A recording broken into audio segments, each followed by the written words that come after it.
Okay. So, Amanda. Awesome. Thanks, Ed. I have followed your YouTube videos around beta testing, and it worked. So thank you very much. I got in touch and had some conversations with folks about what they were needing and what they were looking for, and came back and said, okay, well, if that's what you want, how about if I do it like this? And they went, sure, sounds great.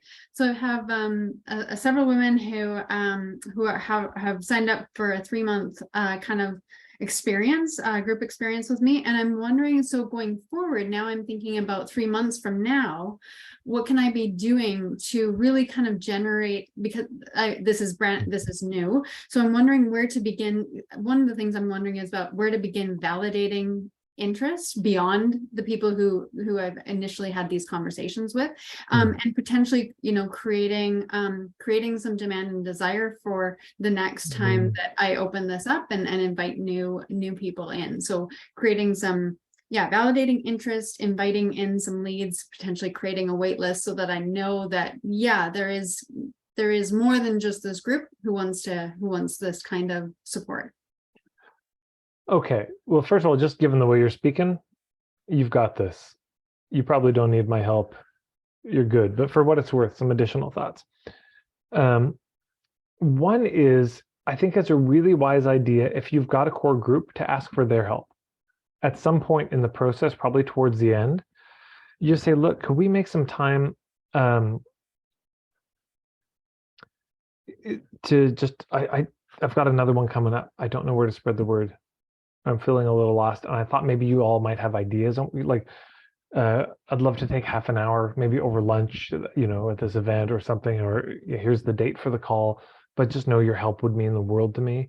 You can kind of put that into the schedule and get some brainstorming from them, because they will have ideas. They'll have, and what feels best for me is I'll usually start with just broadly, what are the hubs? Where should I go?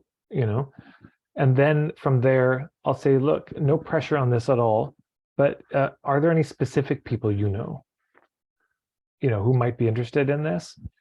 And if so, we can figure out how to approach it. We'll do it in a way that feels comfortable for everybody. Like I could email them just saying, hey, Jane Smith sent me, or you could email them on my behalf, or whatever makes sense. But you can start to ask people, like, do you know anyone specific who you think this really might help? And then we'll just talk about the best way to approach them. So that's one of the big things. The people who are already signed up, they're already your people, which means birds of a feather tend to flock together. They probably know some of the hubs. And then the other thing is case studies. The featured, on my Instagram, once a month, I do a featured member in my membership. And if you go to Marketing for Hippies, at the top, just for everyone, there's the highlights in the little green, the very kind of near the top.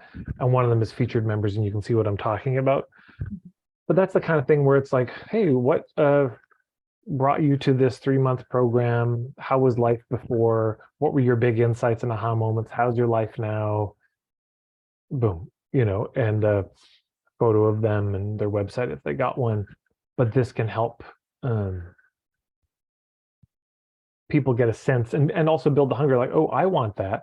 I want the translation of that into my own life. That seems like that'd be helpful. You can get video testimonials. You could do that. You could have a call too, where you say, I'd love for everyone, I'll just give you all got 2 or 3 minutes. And, if you share, we'll use it publicly.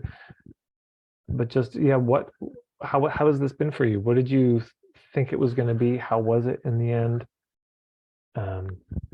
What's changed for you, if anything? And like, no pressure to speak, no pressure to, and I think it's really important. You just tell people, like, no need to hype this up.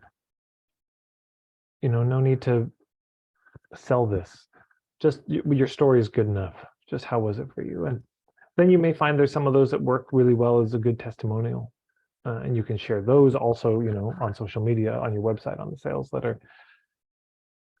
And then the major thing, though, for everybody, see, you're all lucky you stuck around. This is the goods if you're a service provider, is having some kind of, there's 2 things really. One is getting interviewed, podcast, just getting out in front of your people. Or two is doing an intro workshop, some sort of presentation where you, here's my main point of view on things. The more people you can get in front of, the better.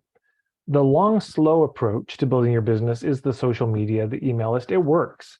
Putting out YouTube videos. I mean, y'all are testimony to this. I mean, I think almost everyone who's talked, oh, I've been following you for a while. So it helps. Of course it works, but it's not the fast thing. The fast thing is you get in front of other people's audiences.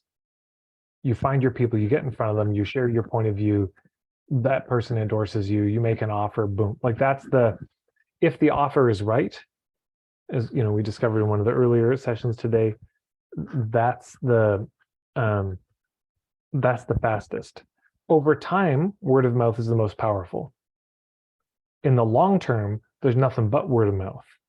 In the long term, you just don't do any marketing at all because it's all come through word of mouth, and that's fine. But that takes time to get there. And in the meantime, we hustle, and the main way we hustle, get in front of other people's audiences. So, but then that's what you can be asking the members is like, I'd love to do some intro workshops. I'd love to be interviewed. Who do you think I should talk to? And then they can also be the hookup, or they might want to host something. I mean, you might even say, would anyone want to host something in your living room? Like just 10 people. It's great. Oh yeah, I could get 10 people. And then you just do a little workshop in their living room. And here's another thing is, if you had a choice right now for most of you, and the choice was this, I said two options for you.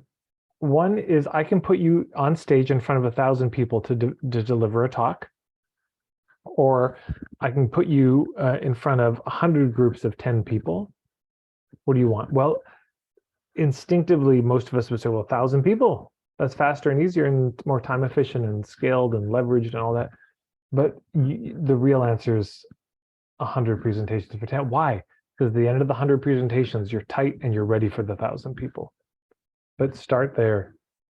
So lots of little things, lots of times at bat. Because you'll feel bulletproof, man. You do 100 of those, you're like 1,000 people.